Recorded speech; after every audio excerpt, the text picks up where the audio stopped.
नमस्कार दोस्तों, कैसे हैं आप लोग? आज मैं डिस्कशन करने वाला हूँ जेबीएम ऑटो के बारे में। देखिए, बहुत दिनों से मुझे कमेंट्स आ रहा था कि सर जेबीएम ऑटो के बारे में एक चर्चा करिए। तो सबसे पहले मैं वीडियो को शुरू करने से पहले रिक्वेस्ट करूँगा, इस वीडियो में सारी इन्फॉर्मेशन मैं just as a education purpose में दे रहा हूँ। अगर आपको काम करना है, तो आपके जो एडवाइज़र है, उसके साथ एक बार बातचीत करके काम करिएगा। मेरे तरफ से कोई भी रिकमेंडेशन नहीं है। अगर उसमें आपको वीडियो देखना है तो देखिए, नहीं तो आप आपके हिसाब से ज़रूर काम करिए। तो चलो, सबसे पहले मैं देखता हूँ कंपनी के ऊपर जो चीज़ों को हमेशा याद रखता हूँ, जो जो चीज़ों को हमेशा देखता हूँ, वो है कंपनी का वैल्यूएशन। कंपनी देखिए 11,750 करोड़ की कंपनी है, मतलब एक स्मॉल कैप टाइप कंपनी है। तो मार्केट में हमेशा याद रखिएगा, छोटे कंपनी के ऊपर भारी भरकम क्रैश देखने को मिलता है जब पूरा मार्केट गिरता है। मतलब जब इंडेक्स गिरता है, तो उस टाइम अच्छा खासा करेक्शन देखने को मिलता है इस JBM sorry small cap company के ऊपर। तो तब करेक्शन ज़्यादा देखने को मिलता है जब उसका वैल्यूएशन भी हाई होता है। अगर मैं इस कंपनी का पी रेशियो देखूँ तो लास्ट 5 ईयर्स में इसका पी रेशियो चला गया था 170 के ऊपर, और वो भी फ़रवरी मंथ में।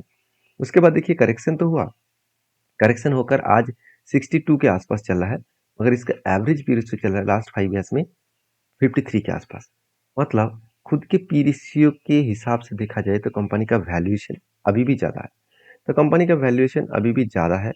तो कंपनी के वैल्यूएशन के साथ-साथ कंपनी का अगर मैं पीबी रेशियो देखूँ, प्राइस टू बुक वैल्यू देखूँ, तो प्राइस टू बुक वैल्यू देखूँ, वो भी देखेंगे तो एक टाइम चला गया था 15 के 25 के आसपास। तो आज कितना चल रहा है? आज चल रहा है 10 के आसपास। आप कहेंगे सर सस्ता हो गया, ऐसे बिल्कुल नहीं। इसका एवरेज निकल कर आ रहा है 6.9, मतलब यहाँ पे भी हाई है। तो कंपनीज़ की जो वैल्यूएशन है, जब हाई होता है और उस टाइम अगर मार्केट टोटल फॉल करते हैं, तो सबसे बड़ा झटका उसी कंपनी को मिलता है। तो इसका इसीलिए झटका लगा क्योंकि इसका चार्ट अगर देखेंगे, लास्ट इसका प्राइस देखेंगे, तो देखिए टॉप में गया था कितना? करीबन-करीबन 1100 के आसपास, और आज कितना चल रहा है? 496। मतलब अराउंड आप बोल सकते हैं 50% से भी ज़्यादा करेक्शन हो चुके हैं। 50% से भी ज़्यादा क्रैश कंपनी कर चुके हैं। तो सीधा-सीधा कहूँ तो कंपनी के ऊपर एक बड़ा फॉल देखने को मिला। कंपनी के ऊपर एक बड़ा करेक्शन देखने को मिला है। तो मैं एक ही बात कहूँगा, एक ही चीज़ कहूँगा कि कंपनीज़ के ऊपर जब भी इस तरीके से सिचुएशन बने, मतलब ओवरऑल मार्केट में इस तरीके से नेगेटिव सिचुएशन बने, तो जो हाई फ्लाइंग कंपनी है, मतलब जो कंपनी का वैल्यूएशन बहुत हाई है और वो कंपनी भागते ही चले जा रहे हैं, तो उससे दूर रहना ही सही है। और तीसरी बात ये है कि कंपनी के ऊपर इंडस्ट्रीज पी रेशियो देखिए कितना कम है, और कंपनी के पी रेशियो अभी भी कहाँ पे है? मतलब अभी भी देखा है तो कंपनी का दुगना से भी ज़्यादा पी रेशियो है। तो इसका मतलब अभी भी करेक्शन होने का चांसेस है। और कंपनी का आरओसी आ रही तो ठीक है। सबसे बड़ी बात है कंपनी का कर्जा 2.14% के आसपास, मतलब डेप्थ बहुत ज़्यादा है। देखिए, अगर कंपनी के मैं अगर बिजनेस के बारे में बात करूँ, तो कंपनी के मेनली जो बिजनेस है, वो है कंपनी के मतलब ऑटो इंश्योरेंस के ऊपर। जैसे कंपनी सोलर प्रोजेक्ट के ऊपर भी काम करते हैं, साथ ही साथ रिन्यूएबल एनर्जी के ऊपर काम करते हैं, साथ ही साथ पावर जेनेट के ऊपर काम करते हैं, साथ ही साथ charging station, electric bike, scooter, auto वगैरह और इलेक्ट्रिक बसेस कंपनी बनाते हैं। तो कंपनी की जो बिजनेस है बहुत स्ट्रांग है। आप खुद ही देख सकते हैं सोलर प्रोजेक्ट के माध्यम से कंपनी चार्जिंग स्टेशन को चार्ज करते हैं और उसका सप्लाई भी देते हैं। और कंपनी के खुद के बसेस भी है। आप देख सकते हैं जेबीएम ऑटो खुद के बसेस भी है। मैंने रोड पे भी देखा। आपने अगर देखा हो तो मुझे कमेंट्स करके जेबीएम लिखना, तो मुझे पता चलेगा कि आपने भी जेबीएम ऑटो का बसेस देखा है। देखिए, किसी भी कंपनी को काम करने से पहले उस कंपनी का प्रोडक्ट अगर आपको दिख रहा है, मार्केट में दिख रहा है, रास्ते में दिख रहा है, हर जगह पे दिख रहा है, तो सोचना उस कंपनी का कितना मार्केट में कितना उसका अवेलेबिलिटी है। तो वहाँ पे एक कॉन्फिडेंटली आपको डेटा देखने को मिलेगा कि हाँ, उस प्रोडक्ट के ऊपर काम करना सही होगा कि गलत होगा। और कंपनी के बिजनेस के बारे में बात करूँ, देखिए इंडिया के बाहर ग्लोबली मार्केट में जर्मनी जैसे, स्पेन, यूएसए, चेक रिपब्लिक, साउथ अफ्रीका, चाइना जैसे बड़े कंट्रीज, हंगरी जैसे कंट्रीज, तुर्की, इटली, तो इतने बड़े बड़े कंट्रीज को वो कैप्चर करके रखे हैं, जहाँ पे मतलब काम करना बहुत बड़ा एक चैलेंज है। उस जगह पे भी कंपनी खुद को रिप्रेजेंट किया है। तो इसका मतलब कंपनी का बेस बहुत स्ट्रांग है। उस स्ट्रांगनेस के कारण कंपनी आगे बढ़ रहा है, और कंपनी आज का नहीं है, 1983 में स्टार्ट हुआ था। तो कंपनी का रेवेन्यूज 3 बिलियन के आसपास चल जा चुके हैं। और सबसे इम्पोर्टेंट पॉइंट है, हम मुझे इस कंपनी के ऊपर स्ट्रेंथ हमेशा स्ट्रांग लगा। अगर सेल्स का डेटा देखूँ क्वार्टरली, तो कंपनी देखिए हर साल में कंपनी सेल्स को बढ़ाते चले गए। और इस बार भी कंपनी के सेल्स के साथ-साथ प्रॉफिट भी बढ़े। प्रॉफिट में भी कोई भी कॉम्प्रोमाइज़ कंपनी नहीं किया और उसके अगेंस्ट में साल भर की डेटा देखो तो साल भर में भी देखिए कंपनी हर साल खुद के प्रॉफिट को बढ़ाते चले गए और इस बार कंपनी फर्स्ट टाइम 200 करोड़ तक क्रॉस ओवर किया। मतलब कंपनी सीधा-सीधा कहूँ कंपनी बिज़नेस को बहुत स्टेबिलिटी के हिसाब से काम कर रहा है और कंपनी का सेल्स ग्रोथ, प्रॉफिट ग्रोथ में कोई भी दिक्कत वाला पॉइंट्स नहीं है। मानता हूँ लास्ट 3 ईयर्स में जिस तरीके से ग्रोथ हुआ था उतना ग्रोथ हुआ नहीं, फिर भी 15% के ऊपर कंपनी 15 से 20% के ऊपर सेल्स एंड प्रॉफिट ग्रोथ को दिखा रहा है।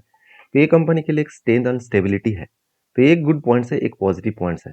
और दूसरी बात, अगर मैं स्टॉक प्राइस के बारे में बात करूँ तो कंपनी के यहाँ पे स्टेबिलिटी भी बहुत अच्छा दिखा, रिटर्न अच्छा दिखा और सीएजीआर के रिटर्न अच्छा दिखा और 1 साल के कंपनी के ऊपर जो डेटा है, उस डेटा के हिसाब से आप 1 साल में देखेंगे तो कंपनी अराउंड 50% तक लॉस दे चुके हैं।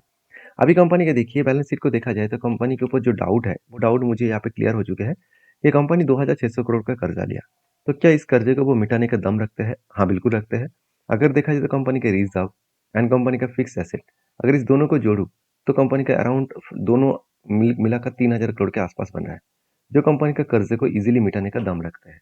मतलब काल अगर बिजनेस बंद भी हो गया तो कंपनी को अगर बोला गया कि बैंक का लोन आपको मिटाना पड़ेगा, तो वो इजीली मिटा सकते हैं खुद के एसेट को, खुद के रिजर्व को बेचकर। और तीसरी बात, कंपनी के ऊपर जो कंपनी ने कर्जा जो लेते चले जा रहा है, देखिए हर टाइम कंपनी जो कर्जा ले रहा है उसके अगेंस्ट में कंपनी पेमेंट भी कर रहा है। मानता हूँ उतना ज़्यादा पेमेंट्स नहीं किया, फिर भी पेमेंट्स तो कर रहा है, धीरे धीरे करके कंपनी पेमेंट्स कर रहा है।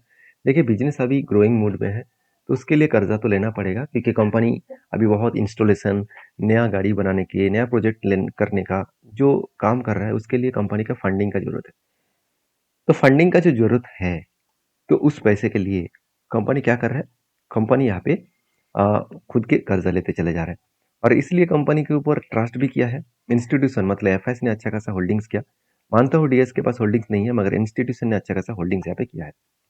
अभी इस कंपनी के ऊपर एक चीज को आपको याद रखना होगा, कंपनी का जो चार्ट बना है उस चार्ट में आप देखेंगे तो मुझे 52 लो को स्ट्रेटेजीज के हिसाब से मुझे यहाँ पे पॉजिटिव डेटा देखने को मिले।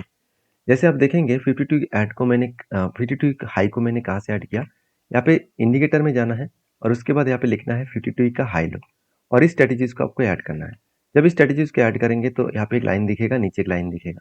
ऊपर लाइन को कहा जाएगा 52 का हाई का लाइन और नीचे को 52 का लो का लाइन। तो यहाँ पे दो लाइन्स को देखा जाए तो कंपनी जब भी नीचे आकर इस 52 लो को टच करता है तब मैं डिसीजन पॉजिटिव लेता हूँ और जहाँ पे पॉजिटिव एंट्री बना और उसके बाद अगर और भी 30% करेक्शन होता है तो सेकेंड टाइम में फिर से एवरेज करता हूँ।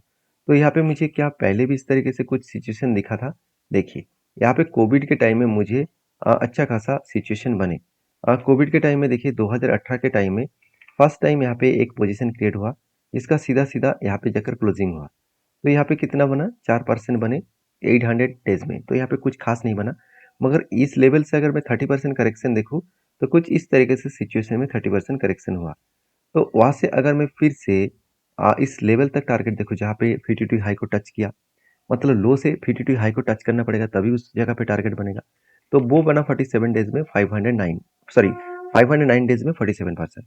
उसके बाद उस लेवल से और भी 30% और भी करेक्शन हुआ, और भी 30% करेक्शन हुआ। वहाँ से अगर मैं देखूँ तो 100% का रिटर्न मिला 265 डेज में। इस तीनों को अगर मैं एक साथ कैलकुलेट करूँ तो एवरेज कितना निकल कर आ रहा है, पहले 803 दिन, उसके बाद 509 दिन, उसके बाद 265 दिन।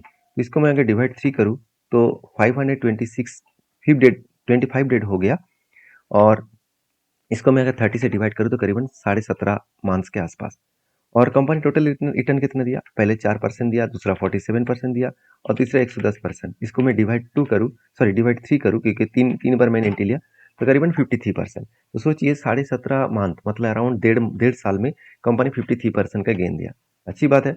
और भी देखिए, पहले देखिए कंपनी यहाँ पे भी एक अच्छा खासा जर्नी दिखा, करीबन 95% का रिटर्न 200 दिनों में। तो जहाँ जहाँ पे काम हुआ था, जहाँ जहाँ पे एंट्री पॉइंट्स बने, उसका सारे पॉइंट्स में मार्किंग करके रखा हूँ आपको दिखाने के लिए, आपको समझाने के लिए। यहाँ पे भी देखिए same to same entry points मिले और उसके बाद जो टारगेट पॉइंट मिले 34%, 590 डेज। तो यही होता है इस कंपनी का स्ट्रेंथ। तो स्मॉल कैप कंपनी है, रिक्सी तो है, फिर भी अगर उस कंपनी के स्टेबिलिटी के बारे में आपको पता है, कंपनी के स्ट्रेंथ के बारे में अगर पता है तो उस कंपनी के ऊपर आप स्टडी कर सकते हैं। देखिए काम करना ना करना आपके हाथ में है, क्योंकि पैसा आपका है तो आपको सोच समझ कर काम करना पड़ेगा। और मेरे कहने का मतलब है आप स्टडी करके काम करिए, तभी आपको कॉन्फिडेंस भी आएगा और इस कंपनी के ऊपर काम करने का नज़रिया भी चेंज हो जाएगा। तो बाकी मिलते हैं नेक्स्ट वीडियो में, तब तक के लिए धन्यवाद।